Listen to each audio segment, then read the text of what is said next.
사실은 이 상태면 뭐 내년까지는 개선세가 있을지 모르겠지만 27년부터는 또 한 번의 고민이 됩니다. 사실 그렇게 좋은 상황이라고 보기는 어렵죠. 다만 이제 더 나올 건 없을 거는 같다. 주가는 진짜 어떻게 될지는 모르는데 제가 그냥 2차전지 쪽에서 주가를 바라보는 포인트는 모멘텀밖에 없습니다. 뭐 애널리스트뿐만이 아니고 지금 뭐 기관 매니저 분들도 마찬가지고 가장 싫어하는 산업이 2차전지입니다. 정말 어떻게 말씀드리기가 너무 어려워요. 특히나 이렇게 산업이 조금이라도 뭐 좋은 점이 있으면 모르겠는데 아니면 밸류에이션이라도 좀 저렴하다든지 그냥 그래도 저의 기준으로 조금 말씀을 드린다면은 2026년이라는 해가 플레이어들의 재편이 조금 있을 수 있는 조금 독특한 해일 수 있다. 그런 의미에서는 오히려 이제 급락을 했을 때에는 다시 한번 조금 기회를 노려볼 수 있는 해가 2026년이다라고 저는 생각은 하고 있습니다.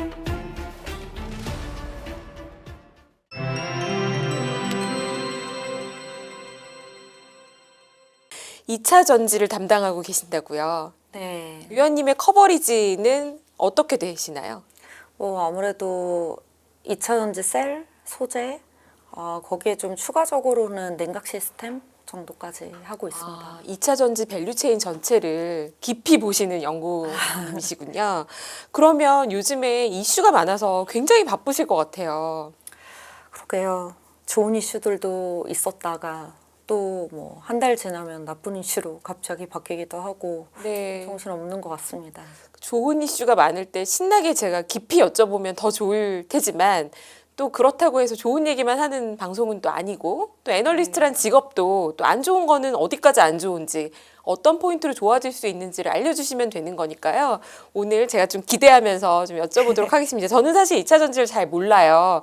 그런데 이제 미국 방송을 아침에 주로 듣는데 오늘 들은 방송에서 놀랬던 것은 포드 뉴스였습니다. 최근에 한 이틀 동안 얘기가 나오는데 전기차 사업을 아예 접는다. 라는 얘기가 나오더라고요. 어떤 일인가요? 아예 접는다라는 이야기와 가까울 것 같기는 한데 네. 사실상은 유럽 쪽에서 지금 2024년에 거의 EV 판매량 바닥을 찍고 지금 2025년에도 사실은 그로스는 20% 이상 나왔고요. 네. 26년에도 사실은 20% 이상의 성장률이 기대가 되는 상황이었었어요. 그리고 그런데 이제 그 이유 중에 하나는 사실상 이제 CO2 배출 규제에 대한 세액 공제가 워낙 이제 유럽은 제재가 강했었는데 그 부분을 좀 완화시켜 주면서 오히려 현재 이제 배터리 캐즘이라고 이제 전기차 캐즘이라고 많이 불리는 그런 부분들에서 조금 수요에서 조금 벗어나서 그래도 소비자 수요단에서 조금 긍정적인 저가형 저가형 전기차를 좀 만들 수 있다라는 것 때문에 사실은 올라갔던 거였거든요. 네. 근데 이제 문제는 그래도 유럽 쪽에서의 이제 친환경 차에 대한 정책은 2035년 이후로는 내연기관차는 이제 만들지 말아라. 그리고 네. 이제는 친환경 차로 이제 100% 돌아서야 된다라는 것이 기본 골자였었는데 이게 좀 완화가 됐습니다. 어느 정도 완화가 된 건가요? 저희 100% 중에서 한 10% 정도는 그래도 꼭 친환경차, 100% 친환경차가 되지 않더라도 일부 다른 뭐 바이오연료라든지 친환경 철강이라든지 이런 부분으로 맞출 수만 있다면 그 부분에 대한 세액 공제를 충분히 해주겠다라고 해서 한 10% 정도 완화가 된 건데 네. 이게 말이 10%지 사실상은 지금 수요에 대한 고민 그로 인한 이제 그래도 유럽 쪽은 전기차 이제 자동차의 강국이었었는데 이 경쟁력에 대한 고민들이 생기다 보니까 이게 10%가 아니고 앞으로 더 지연될 수도 있겠다라는 이제는 그런 생각들을 하게 되는 거고 동시에 이제 포드 같은 경우에 그러니까 사실은 많은 완성차 기업들이 전기차를 만들면 저가형 제외하고는 보조금이 없으면 경제성이 안 나왔었어요. 네. 그렇다 보니까 이 기회에 이제는 장기적으로 2035년 이후를 생각을 하면 본인들이 이제는 상용 밴 쪽에 강점이 있었던 기업들은 전기차로 만들기가 되게 어려웠었어요, 롱레인지를. 네. 그래서 그 차세대 플랫폼에 대한 고민들이 있었는데 그 부분을 철폐를 하고 그리고 수요가 없는 모델들은 전부 다 단종을 시키는 이런 흐름으로 지금 가고 있다고 보시면 될 것 같습니다. 네, 유럽의 그러면 정책이 이렇게 바뀐 근본적인 원인은 뭐라고 보시나요? 지금 다들 하이브리드로 가는 건가요? 아니면 어떤 지금은 분위기죠? 아무래도 CO2 배출 규제를 이제 아예 안 맞춰도 된다는 아니잖아요. 네. 그렇다 보니까 일정 부분은 이제 배터리를 적용을 해서 조금은 CO2 배출을 내연기관차 대비해서는 줄여가는 이런 움직이기는 합니다. 그래서 그렇다 보니까 이제 EV 쪽에서도 PHEV나 아니면은 이제 하이브리드 쪽 이쪽이 조금 아무래도 수요의 강점이 좀 있는 편이고요. 네. 내연기관차도 100% 내연기관차이면 안 되고 약간 장거리 그러니까 바퀴 구동하는 측면에서는 이제 일부 배터리를 사용을 해서 구동할 수 있도록 해서 CO2 배출 규제를 좀 완화시키는 이런 배출 규제를 감축을 시키는 이런 식으로 지금 전략을 짜고 있다라고 보시면 될 것 같습니다. 저는 이제 영어로 처음에 뉴스를 듣다 보니까 포드가 190 몇 억 불을 상각한다 이래서 제가 숫자를 잘못 들었나라고 생각했어요. 너무 규모가 크잖아요. 거의 30조 원 규모 아닙니까? 네, 맞습니다. 포드만의 이슈일까요? 아니면 이런 회사들이 또 나올 거라고 보시나요? 이건 뭐 폭스바겐도 마찬가지고요. 전체적으로 이제 전기차 사업부를 영위하면서 오히려 이제 재무 부담이 심해지는 완성차 기업들이 좀 많았다 보니까 네. 이 기회에 좀 그런 부분들을 좀 정리를 하고 오히려 이제는 전략 자체를 아까 말씀하신 하이브리드라든지 아니면 일부 배터리를 적용한 내연기관차 쪽으로 지금 가고 있다라고 보시면 될 것 같습니다. 그러면 이산화탄소를 줄이는 이제 2035년에 다 줄여서 결국 전기차로 갈 거야라고 아주 낙관적인 전망을 했던 공급 업체들 입장에서는 이게 청천벽력 같은 뉴스일 것 같은데요. 시장에서는 이 업계에서는 어느 정도는 예상한 건가요? 아니면 예상하지 못한 일인가요? 사실 뭐 완전 두드러지게 시장에서 완벽하게 인지할 정도까지는 사실은 아니었습니다. 근데 항상 그 부분은 있었어요. 언제고 좀 완화를 시켜줄 것 같다. 지금 계속 중국 전기차 기업들이 글로벌 1위로 조금 올라서면서 지금 유럽의 완성차 기업들이 이 부분에 대한 고민들이 자꾸 생기고 있다라는 네. 부분들이 인지가 되면서 정책은 언제든지 완화될 수 있을 것 같다라는 생각들을 좀 하고는 있었습니다. 재무 부담 너무 심해지다 보니까 그래서 그런 거는 인지하고 있었지만 그래도 이제 당장 이제 2027년부터 새로운 플랫폼이 이제 적용되고 이제 지금까지 경제성을 확보할 수 있는 배터리는 저가형 배터리 적용되는 이제 작은 트림들만 이제 적용이 됐었던 거였는데 이제 2027년부터 했던 건 롱레인지에 대한 트림 새로운 플랫폼을 통한 트림 확대를 또 네. 기대를 했었던 부분이 있어서 장기적인 그림에 좀 혼란을 가져온 건 사실입니다. 이건 마치 저한테는 어떻게 들리냐면요. 지구가 지금 아프다고 ESG를 다 전 세계가 강조하면서 제로 탄소를 외치다가 아니 돈이 더 중요하지. 대놓고 돈이야. 이렇게 얘기하는 것처럼 들려요. 그래서 조금 뭘 믿어야 될지 모르겠다라는 생각도 드는데요. 그렇다면은 2차 전지주 같은 경우에는 2차 전지 업체들 같은 경우에는 말씀하신 것처럼 작은 차보다 큰 차들에 아무래도 배터리가 더 많이 들어갈 거라고 전망을 했을 거고 투자도 많이 해서 공급 캐파가 상당할 거라고 보여지는데요. 어떻게 되는 건가요? 수요 공급의 밸런스는 어느 정도가 될까요? 사실 뭐 이번에 포드 계약 철회부터 SK 온도 사실 마찬가지였었고요. 그래서 그렇다 보니까 미국에서 이제 물론 뭐 1년 반 넘게 지금 유럽 쪽 공장의 가동률은 40% 미만입니다. 거의 한 35% 네. 수준이 계속 지속이 됐고요.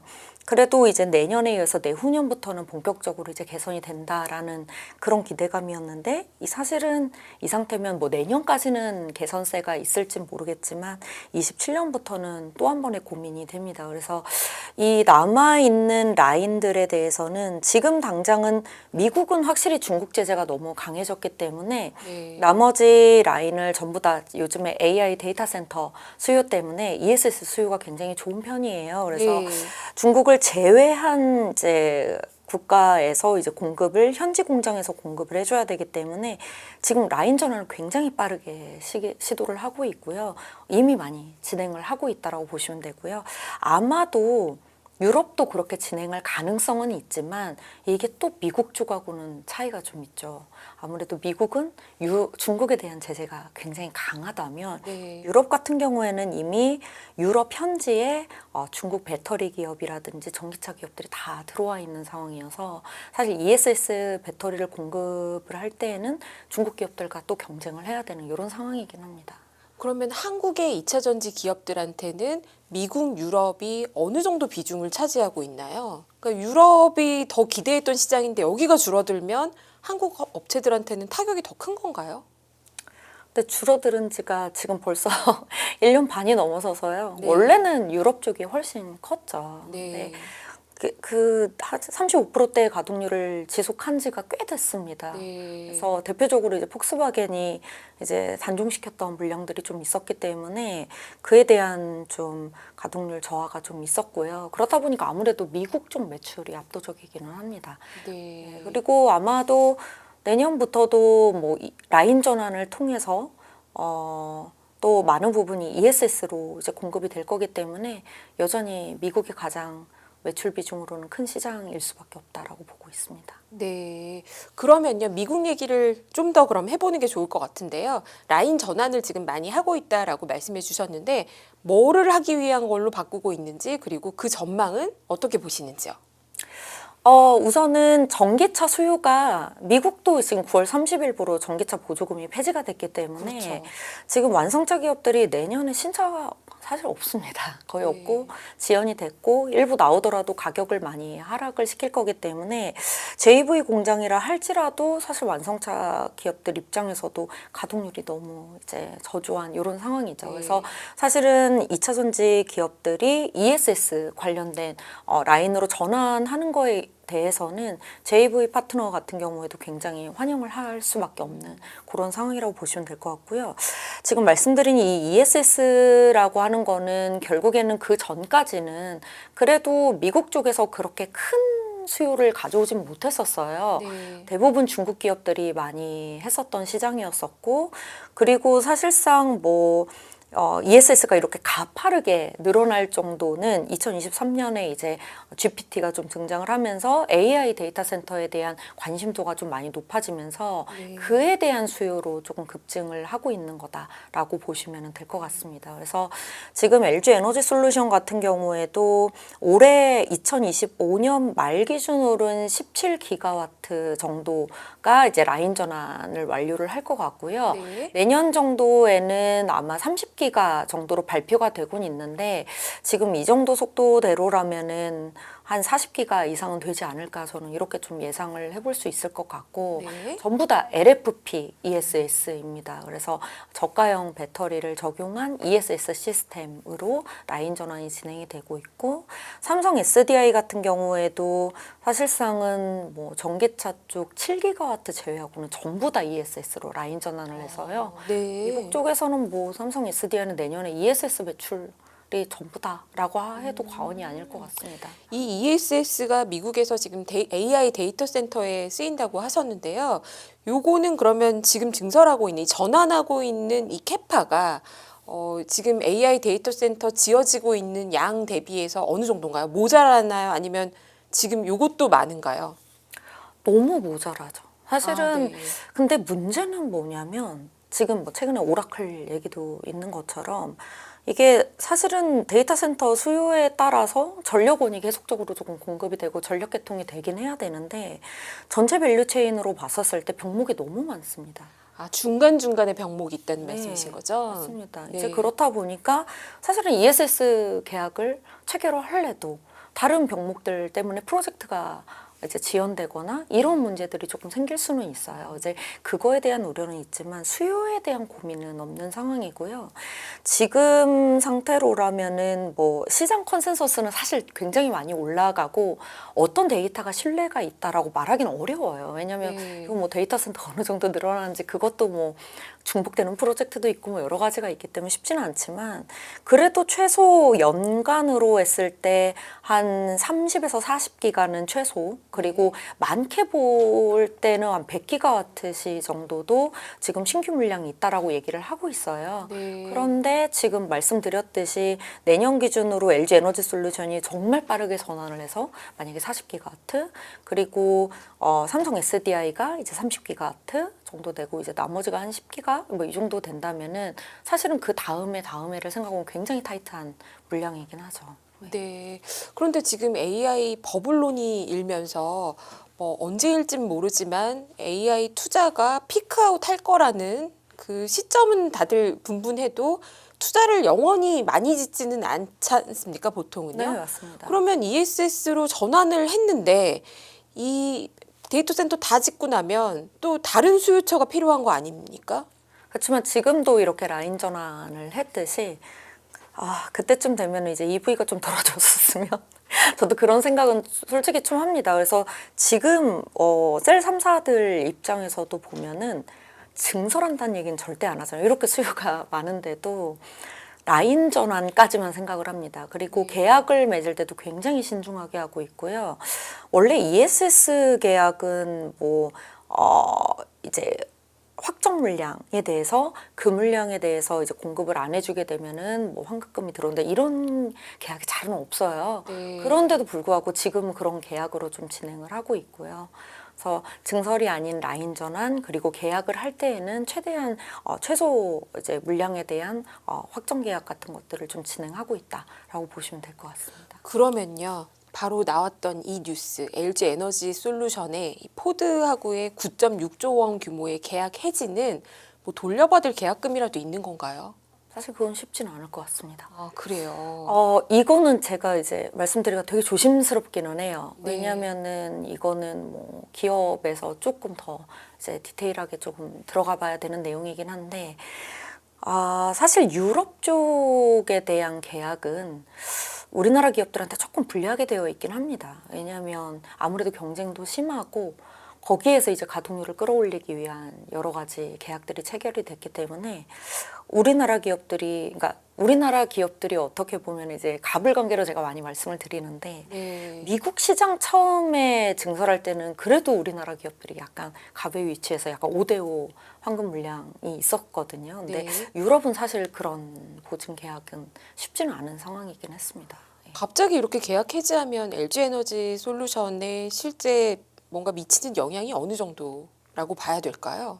근데 그래도 우선은 2027년부터 이제 매출이 들어가는 거였고, 다만 같이 차세대 플랫폼 이제 2톤급 이상의 벤 플랫폼을 가지고 고전한 미드니켈의 개발이 들어간 거였기 때문에 이거는 사실 2027년부터 유럽 쪽에 대한 장기 그림에 좀 불확실성이 생겼다 정도로 보셔야 될 것 같고요.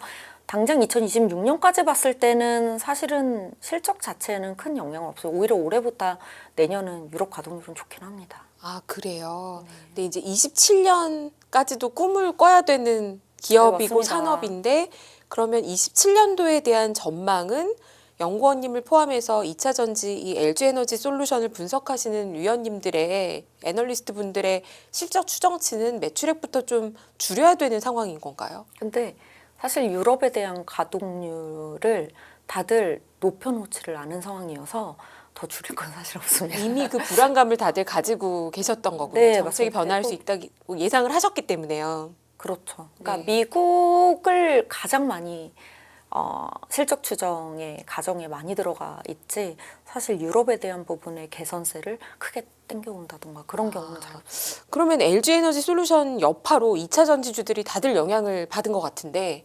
앞으로 이 다른 회사들한테도 영향이 뭐가 있을까요? 어떻게 보시나요? 근데 사실은 추가적으로 유럽 쪽에서 나올 만한 것들은 있을 수 있겠죠. 왜냐하면 지금 포드뿐만이 아니고 아까 말씀드렸듯이 폭스바겐, 르노 등등 해서 전부 다 전기차 사업에 대한 고민들이 있는 상황이고, 그리고 중국 배터리 기업들이 워낙 또 유럽 현지에 많이 들어오긴 했어요. 그래서 아마도 추가적으로 있을 수는 있겠지만 이미 다 줄여놓은 상태긴 해요. 그러니까 향후에 LFP라든지 고전환 미드니켈이라든지 이런 차세대 제품들에 대해서 가장 준비를 많이 해놓은 건 사실 LG 에너지 솔루션이었거든요. 그래서 뭐 어떻게 보면은 준비를 잘 하고 전략을 짰는데 그게 이제는 좀 불확실성이 생긴 측면에서는 LG 에너지 솔루션이 조금 불확실성이 좀 노출됐다고 볼 수는 있겠지만 다른 이제 기업들 같은 경우에는 아예 그냥 한 30%대 가동률에서 그냥 멈춰 있는 상황이기 때문에 사실 그렇게 좋은 상황이라고 보기는 어렵죠. 다만 이제 더 나올 건 없을 거는 같다. 그렇기 때문에 이렇게 보고는 있습니다. 그러면 결국 제일 중요한 거는 미국에서 데이터 센터에 ESS가 얼마나 들어가느냐가 가장 키겠네요. 그렇죠. 이게 너무 위험한 게, 물론 지금 주가가 너무 많이 빠졌기 때문에, 주가가 하락을 했기 때문에 차라리 좀, ESS에 대한 기대감을 다시 살릴 수 있을 것 같아요. 근데 네. 이제 불과 몇 주 전까지만 하더라도, ESS만 가지고 생각하는 시장 컨센이 너무 높아져서요. 잘못해서 병목 때문에 프로젝트가 일부 지연이 돼서 가동률이 조금 적게 나오고 AMPC 규모가 적어진다. 그러면은 주가에 되게 부정적인 영향을 미칠 뻔한 그런 이제 제품처였거든요.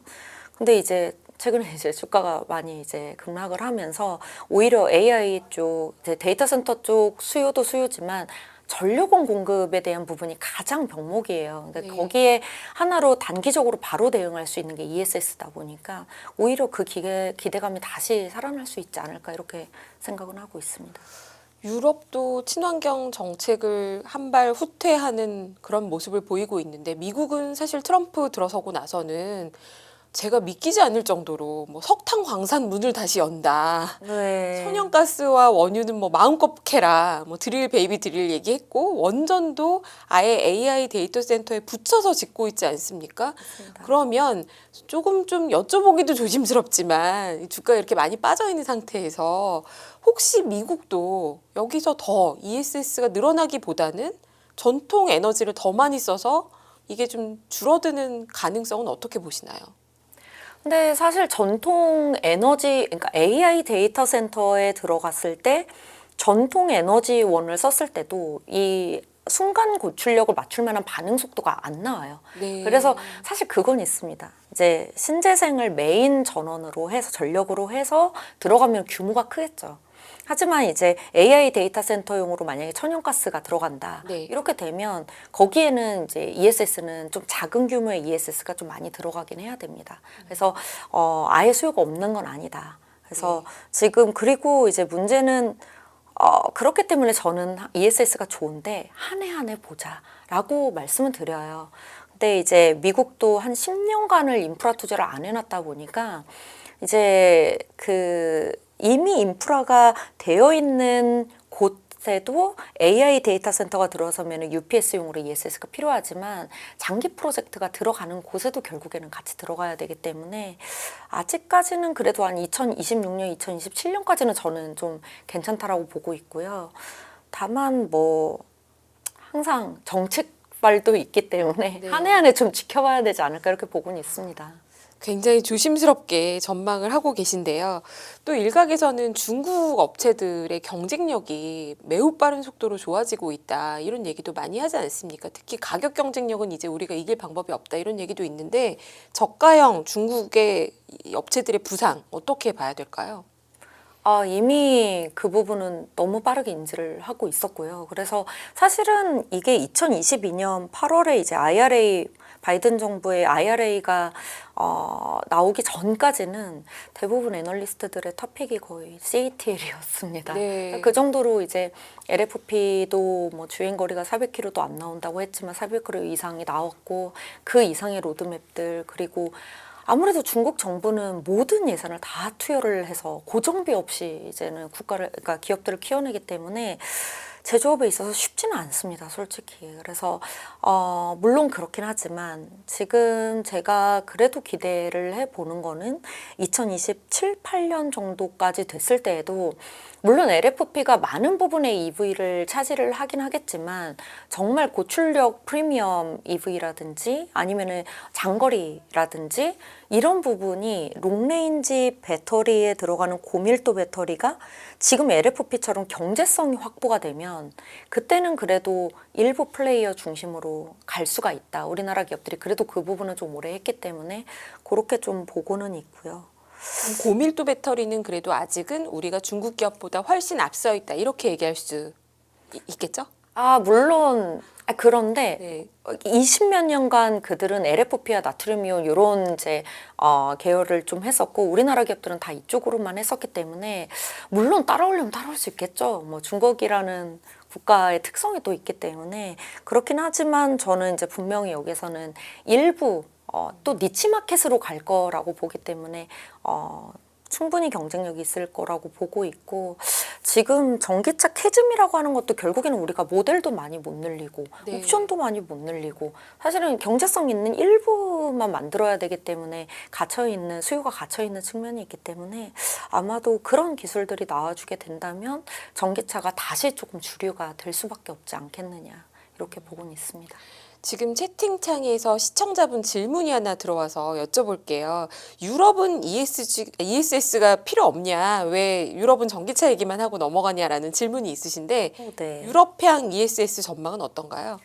ESS는 AI 데이터 센터, AI의 발전에 의해서는 그냥 글로벌리 전부 다 수요가 있다라고 보시면 돼요. 근데 뭐 아시다시피 유럽 쪽은 그 전력의 에너지원에 대한 문제가 좀 크기는 합니다. 이제 그렇다 보니까 그 부분들이 굉장히 느리고 개통이 되거나 프로젝트가 진행되거나 이런 부분들이 조금 많이 늦은 상황이긴 해요. 네. 그렇지만 그래도 수요는 꽤 있습니다. 근데 아까도 말씀드렸듯이 지금 유럽 내에 중국의 배터리 기업들이 유럽 현지 공장을 본격화하는 게 내년부터예요. 그래서 우리나라 기업들이 저가 지금 LG 에너지 솔루션도 그래서 LFP로 라인 전환을 해서 대응을 하는 거거든요. 그래서 저는 유럽 ESS 전환에 저가형 배터리 라인 전환을 해서 가는 기업들은 일부 수혜는 있다. 다만 지금 미국처럼 큰 수혜를 가져오기에는 중국 배터리 기업들이 이미 공장을 너무 많이 짓고 있다라는 건 좀 있습니다. 그런 부분이 있었군요. 그러면 마지막 질문 드릴게요. 이것도 시청자분 질문인데요. 2차 전지는 앞으로 어떨까요? 그러니까 2차 전지주의 향후 대응 방안이에요. 지금 저도 엄청 손실입니다라고 한 분이 댓글을 써주셨는데요. 지금 손실인 분들 어떻게 해야 되는지 향후 대응 방안 좀 부탁드립니다.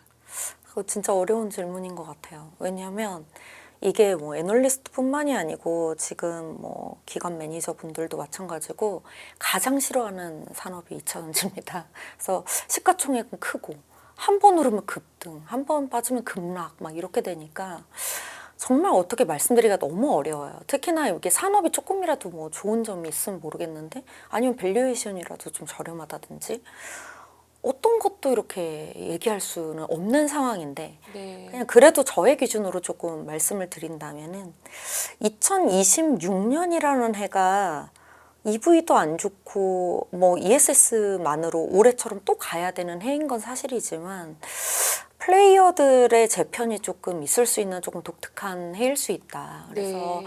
정말 우리가 뭐 EV라든지 ESS에서 대부분 저가형 배터리로 하면은 사실 중국 업체들도 너무 많아요. 그래서 공급 과잉이고 플레이어들이 너무 많다라고 볼 수 있지만 우리가 일부 고밀도가 필요한 수요처들이 분명히 있거든요. 근데 거기에서 플레이어 재편들이 좀 일어난다면 그 부분은 이제 준비를 가장 잘한 기업 중심으로 해서 관련 밸류 체인들이 살아남고 외형 성장을 가져올 수 있는 그런 옥석 가리기가 본격화되는 해다라고 저는 보고 있어요. 그래서 네.